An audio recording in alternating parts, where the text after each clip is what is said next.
আমার শব্দতে আজকে কুকুরের দাম আছে, মুসলমানের দাম নাই। আমি কুকুরের 7 স্টার হোটেল চিনি প্যারিসে। আমি প্যারিস 2 বার গেছি, 2 বার। আমি চিনি যে হোটেলে কুকুর 7 স্টার হোটেলে থাকে। আমি কুকুরের 7 স্টার হোটেল চিনি। আমি কুকুরের 5 স্টার হোটেল চিনি। সারা দুনিয়া চুপ করে দেখতেছে গাজার অবস্থা। দুধের শিশু মারা যাইতেছে 1 টুকরা রুটির জন্য। সারা দুনিয়া তাকায় তাকায় দেখতেছে। মুসলমান এই জন্য ওর কোনো মূল্য নাই। হ্যাঁ, রাগ হয় না।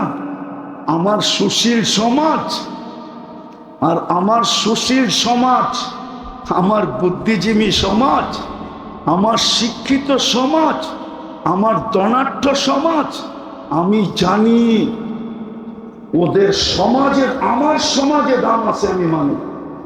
কিন্তু বাকি সমাজে কতটুক দাম আছে ওটা আমার চোখে দেখা আছে, আমার চোখে।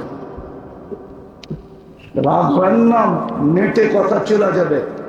আমি বাংলাদেশের বহুত মহারথীকে চিনি, যার সাথে আমি একসাথে ফ্লাইটে ফ্লাই করছি। আমি জানি ওকে এয়ারপোর্টে কয় ঘন্টা বসায় রাখছে, আমি জানি। কিন্তু ওর বেশভূষা তো ওদের মতোই ছিল, বরং ওদের থেকে আপডেট ছিল, আপডেট। ওরাও এতটুক সাজে সজ্জিত হইতে পারে নাই। ও যতটুক আপডেট সেজে গেছে, কিন্তু ঘন্টার পর ঘন্টা কেন বসায় রাখছে ওকে? শুধু পাসপোর্ট পাঁচ কইরা দেখছে মুসলমান। নাই এখানে কেউ নাই, কেননা মার্কেটের ভিতরে তো মহল্লায় হলে খুঁজে পাওয়া যেত যে যার কাছে আমেরিকান পাসপোর্ট আছে, ব্রিটিশ পাসপোর্ট আছে, কানাডিয়ান পাসপোর্ট আছে, আমরা দেখি তো। অথচ ওই দেশের পাসপোর্টদারি যখন ইমিগ্রেশনে পাসপোর্টটা দেয়, তো ওর দিকে যেইভাবে চোখ করে চায়, চোখ করে যেইভাবে চায়, আরেকটা হোয়াইট যখন পাসপোর্টটা দেয়, তো ও চোখ উঠাইও ওর দিকে তাকানোর সাহস পায় না, বরং পাসপোর্টটা পাঞ্চ করে আর হাতে দিয়া বলে ইউ আর গো, তুই চল। কিন্তু ওই দেশের পাসপোর্ট। কিন্তু সে মুসলমান ওর দিকে যে চোখ করে চায় আর যেইভাবে প্রশ্ন করে, বোঝা যায় যে ওকে পাসপোর্ট হলে কি হবে, মূল্যায়ন কতটুক করে এটা বোঝা যায়। কেন হবে না? ভালো মতে বুঝেন, আমি লম্বা করব না, শরীয়তপুরি সব বসা আছে, বিদায় আমি অল্পতেই ছেড়ে দিব। ভালো মতে বোঝেন, কাজে দিবে। নাইলে সারাদিন বুক করি কাটটা কাটটা কাটটা। হ্যাঁ, দামি হয়ে যেতে হবে। কেননা মুসলমানের ঘরের সিলেকশন স্বয়ং সিলেক্টেড আল্লাহ। কোন নির্বাচন, কি বলে, নির্বাচনের হেড যিনি থাকে ওনাকে কি বলে, কোন নির্বাচন কমিশন না। আপনাকে আমাকে মুসলমানের ঘরের অস্তিত্ব দিছেন স্বয়ং আল্লাহ। উম্মতে মুহাম্মদী বানাইছেন স্বয়ং আল্লাহ। আল্লাহর ইচ্ছা না হলে উম্মতে মুহাম্মদী হওয়া যায় না। যদি হওয়া যাইতো তাহলে কিতাবে হাজারো মানুষের দোয়া পাওয়া যায়, এমনকি নবীদের দোয়া পর্যন্ত পাওয়া যায়, যিনারা দোয়া করছিলেন আল্লাহ আমাকে উম্মত বানায়া দেন। শুধু একজনের দোয়া কবুল হয়েছে, ঈসা আলাইহিস সালাম। উনি উম্মত হিসাবে আসবে, উম্মত হিসাবে, নবী হিসাবে না, রসুল হিসাবে আসবেন না। উনি আসবেন কিন্তু উম্মত হিসাবে আসবেন। হ্যাঁ হ্যাঁ, ওলামাদেরকে জিজ্ঞেস করেন, আর কারো দোয়া কবুল হয় নাই। আপনি তো দোয়া ছাড়াই চলে আসছেন। বিদায় দামি হয়ে যেতে হবে, দামি।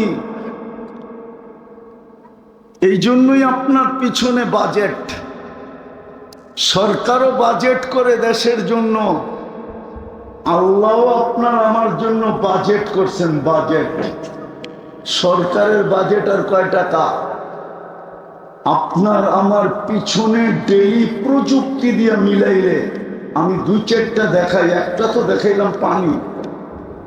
বলেন খাদ্যের স্বাদটা যদি মেশিন দিয়ে চেক করে বাহির করতে হতো তাইলে দোকানদারি করতেন না প্যাথোলজির লাইনে লাইন ধরে দাঁড়ায় থাকতেন যে আমি কিন্তু ডায়াবেটিসের রোগী, টাইম মতো খাইতে হবে নাইলে নীল হয়ে যাবে, আমার তো একটু আগে চেক করে দাও আমার খাওয়ার স্বাদটা ঠিক আছে কিনা। জিহ্বা তো স্বাদ চেক করে দেয় যে এটা ভিতরে যাবে কি যাবে না। কি বলেন? সত্য তো? হ্যাঁ, স্বাদ যদি ঠিক না থাকে তো জিহ্বা বলে না ফুড পয়জন হবে, তোমার স্বাস্থ্যের ক্ষতি হবে, এটা খাওয়া যাবে না, স্বাদ ঠিক না, স্বাদ উপযোগী না, ঠিক না। আচ্ছা, এটাই যদি চৌরাস্তার প্যাথোলজির থেকে টেস্ট করতে হতো তাহলে আপনাদের দোকানের চেয়ে বেশি প্যাথোলজির দোকান হতো। কেননা সব প্যাথোলজি দোকানওয়ালার এই স্বাদ চেক করে দিতে হইব, কিন্তু জিহ্বায় তো টাচ করতে দেরি, চেক করে দিতে দেরি করে না। আরে বলেন না একটু, কয় টাকা লাগতো? কোরআন তো এটাই বলে, ও আম্মা বিনিআমাতি রাব্বিকা ফাহাদ্দিস। হায় হায়, আহসিন কামা আহসানাল্লাহু ইলাইক। হায়, তুই আল্লাহর নেয়ামতটা একটু দেখ না, তোর পিছে কত ব্যয় হইতেছে। সময় নাই, নাইলে আমি কোটি টাকা মিলিয়ে দিতে পারবো বর্তমান প্রযুক্তি দিয়া, যে ডেলি কোটি টাকা ব্যয় হতো, কোটি টাকা। কিন্তু সার্ভিস কে দেয়? পয়সা নিয়ানো ছাড়া। হ্যাঁ, ফ্রি কেন দেয়? কি কারণে দিতেছে? কারণ তো থাকবে। কোরআন তো কারণের কথা বলে, আফা হাসিবতুম আন্নামা খালাকনাকুম আবাস। তোর ধারণা কি তুই অনার্থক সৃষ্টি? তাইলে তো সবগুলার মতো তোকেও সৃষ্টি করতাম। সমস্ত সৃষ্টি করলাম 2টা অক্ষর দিয়া, কাফা নুন দিয়া। তোকে সৃষ্টি করলাম কুদরতি হাত দিয়া। সমগ্র সৃষ্টি কমপ্লিট করলাম 6 দিনে, তোকে কমপ্লিট করতে সময় নিলাম 10 মাস। অনার্থ? সৃষ্টির ভিতরে সবচেয়ে সুন্দর গঠন দিলাম, যার কসম খায়া তো বলতেছেন ওয়াত্তিন ওয়াসাইতুন ওয়াতুরি সিনিন ওয়া হাদাল বালাদিল আমিন লাকাদ খালাকনাল ইনসানা ফি আহসানি তাকওয়িম। মানুষ সৃষ্টির ভিতরে তোর চেয়ে সুন্দর গঠন কাউকে দেয় নাই। পরীর গঠন মানুষের চেয়ে সুন্দর না। আপনি পরী দেখেনি নাই, কোত্থেকে বলবেন? দেখছেন পরী? হ্যাঁ, না মনে হয় কেউ দেখছে, ঠিক না? পরীর গঠন মানুষের চেয়ে সুন্দর না। যদি সুন্দর হইতো তো কাইলা ছেড়ারে কেন পরী ধরলো? হ্যাঁ, ওর চেয়ে রূপসীকে ধরবে, ঠিক না? রূপবালাকে তালাশ করবে, ঠিক না? আমাকে মহল্লার কুচকুচা কালাই কাল্লাটারে কেন ধরলো? বুঝা গেল ওর চোখে কালোটাই হিরু, কালোটাই চাঁদের চেয়ে সুন্দর। আল্লাহ বলে মানুষের চেয়ে সুন্দর গঠন কাউকে দেই নাই, মানুষের চেয়ে সুন্দর আমি কাউকে বানাই নাই, মানুষের চেয়ে সুন্দর রূপসী কেউ নাই, কসম খোদা। তাইলে মিশরের মেয়েদের কথাই সত্য হইতো, মা হাসা লিল্লাহি হাদা বাশার ইন কানা ইল্লা মালাকুন কারীম। মা হাদা, মিশরের মেয়েরা ইসুফ আলাইহিস সালামের রূপ দেখে বলছিল এটা মানুষ হইতেই পারে না, এটা ফেরেশতা হবে। ইন হাদা ইল্লা মালাকুন কারীম। আল্লাহ বলে মা ফেরেশতা এত সুন্দর হয় না, মানুষই সুন্দর। ফেরেশতা তো আমার হুকুমের তৈরি, মানুষ তো কুদরতি হাত দিয়ে তৈরি। সত্যেরটা সুন্দর বেশি হয় না, হুকুমেরটা সুন্দর বেশি হয়। হ্যাঁ, আবার কুদরতি হাত কার? হ্যাঁ, কোন ফেরেশতার না। কার কুদরতি হাত? আল্লাহর কুদরতি হাতের ছোঁয়া। জান্নাতে তো আল্লাহকে দেখলেই রূপ বেড়ে যাবে। ওরা আমারে জিজ্ঞেস করেন, প্রতি শুক্রবার আমরা আল্লাহকে দেখবো। ফাজদাদা হুসনান ওয়া জামালা। নারীদের আলোক, পুরুষদের আলোক আলাদা, রূপ বেড়ে যাবে। রূপ ইসদাদা হুসনান ওয়া জামালা, রূপ রেখা এমন বাড়বে, জান্নাতের একজন আরেকজনকে দেখবে আর বলবে, একটু আগে সকালে তো দেখলাম তোমার একরকম, এখন এত রূপরেখা সুন্দর হলো কি করে? কোন পরশ পাথরের ছোঁয়া লাগলো, কোন জাদুর ছোঁয়া লাগলো? জান্নাতি হাসবে আর বলবে, জুরনা রব্বানা। আজকে আল্লাহর সাক্ষাৎ মিলছিল। আল্লাহর সাক্ষাৎ, আল্লাহর সাক্ষাতে আমাদের রূপরেখা বেড়ে গেছে। যদি আল্লাহর সাক্ষাতের রূপরেখা বাড়ে তো কুদরতি হাত লাগলে কেমন বাড়ে? এই জন্যই তো আল্লাহ বলছে, সৃষ্টির ভিতরে তুই সবচেয়ে সুন্দর। অনার্থ জমিনের আধিপত্য দিল আপনাকে, অনর্থ? হুয়াল্লাযী খালাকা লাকুম মা ফিল আরদি জামিয়া। হে আল্লাহ বলে, জমিনের সবকিছু তোর জন্য তৈরি। কসম খোদার, কোন সৃষ্টিকে আল্লাহ পালতেন না যদি মানুষের অস্তিত্ব না হতো। মানুষের কারণে সবাইকে পালতেছেন। গরু ছাগল আল্লাহ পালতেন না যদি মানুষ দুধ আর গোশত না খাইত। গাছকে কোনোদিন আল্লাহ পালতেন না যদি মানুষ ফার্নিচার আর ফল না খাইত। মানুষের প্রয়োজনে না রাখতো, তাহলে এগুলো পালার কোনো প্রয়োজন ছিল না। আমার কথা মানেন? এই জন্য দামি হয়ে যেতে হবে। আর দামি হওয়াটা আল্লাহ চায়। এই জন্যই মুসলমানের ঘরে জন্ম, এই জন্যই উম্মতে মুহাম্মাদি, এই জন্যই মুহাম্মদুর রাসূলুল্লাহর আবির্ভাব। নাইলে মানুষের ব্যক্তিত্ব যত বড় বাড়ে, তার বিচরণের পরিধিও তত শুধু কমে না। তার বিচরণের পরিধি শুধু কমে না, তার বিচরণের পরিধি চয়েসফুল হইতে হয়। চয়েসফুল। বাংলাদেশের প্রেসিডেন্ট সব জায়গায় যেতে পারে না, মন চাইলেও পারে না। পারে নাকি? পারে না? না না, বোঝেন না আমার কথা। পারে কেন? উনি বাংলাদেশের প্রেসিডেন্ট, এটাই তো প্রথম কারণ। কি প্রেসিডেন্ট? ব্যক্তিত্বের কারণে ওনার সব জায়গায় বিচরণ সম্ভব। সম্ভব। আবার যাইতে হইল 2 মাস আগের থেকে নিয়ে প্রস্তুতি নিতে হয়, ঠিক না? সত্য না? তাহলে মুহাম্মদুর রাসূলুল্লাহর চেয়ে বড় ব্যক্তিত্ব কে?